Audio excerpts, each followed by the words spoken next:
Iso deru jili rangno jili kenang oso angko jon pan nang ketwe kelang no jon pan nang sitre po jo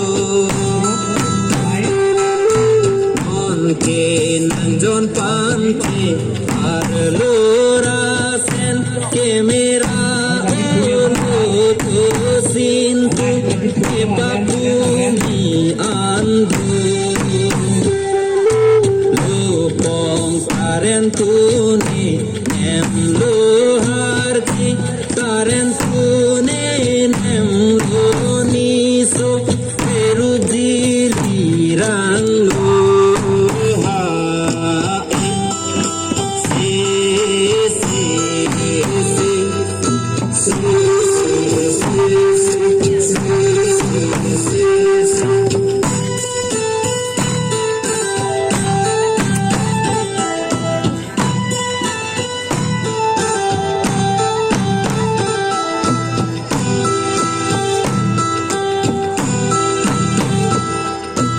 Iso deru bili mahin jili penla sanan ching tin emai maru abin jir